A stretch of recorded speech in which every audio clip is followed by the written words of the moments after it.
ना कोट्स पकड़ो, जरूर के कुछ शर्ट्स भी उठा लो, और यहाँ पे जितनी भी चीजें हैं ना, जूते कपड़े जो कुछ भी है जरूर का, जी जी सब कुछ मेरे क्लोजेट में शिफ्ट कर जी ठीक है।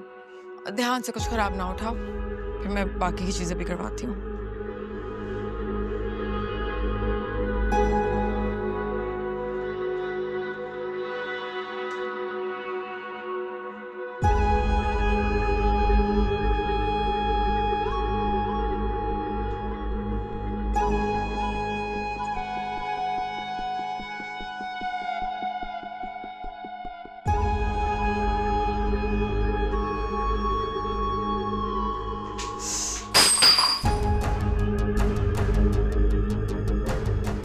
डरा दिया तुमने मुझे।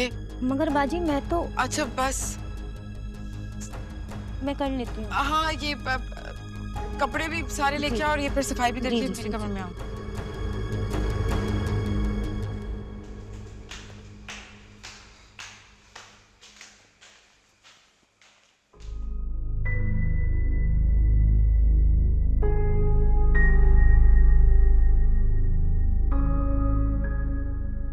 वो मैं एक्चुअली जरून के कुछ कपड़े शिफ्ट करवा रही थी अपने कमरे में, ताकि उन्हें प्रॉब्लम ना हो तैयार होने में, जैसे आज सुबह हुई थी।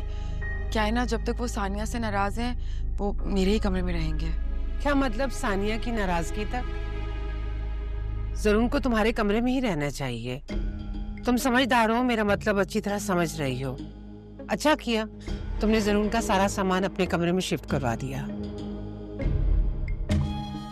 हाँ वैसे भी सानिया के पास तो टाइम ही नहीं है उनकी किसी भी चीज़ का ख्याल रखने के लिए। इन सब बातों की परवाह तब होती है जब इंसान के दिल में किसी की कदर हो। सानिया को तो किसी की कोई परवाह ही नहीं है, ना किसी की अहमियत का पता है उसे। उसने आपसे भी माफी नहीं मांगी? मुझे इसकी जरूरत भी नहीं कि वो मुझसे माजरत करे। नहीं, लेकिन उसका फर्ज बनता है, उसे मांगनी चाहिए थी। बात ही इतनी बड़ी थी। जरूर भी इसी बात की वजह से नाराज हुए थे। कल रात को अपने कमरे में भी नहीं गए, मतलब उसके पास। मुझे लगा उसे अपनी गलती का एहसास हो गया होगा।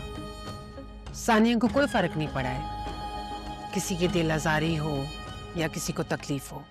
वो तो अपने रूटीन के मुताबिक बस तैयार हुई और ऑफिस चली गई। हाँ मैं भी हैरान थी इस बात पे। बेचारी लाइबा, वो भी इतनी अपसेट थी।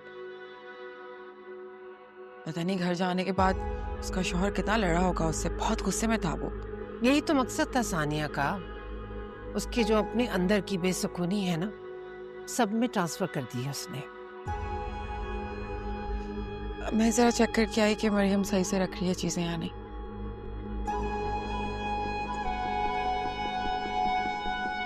मुझको रहता है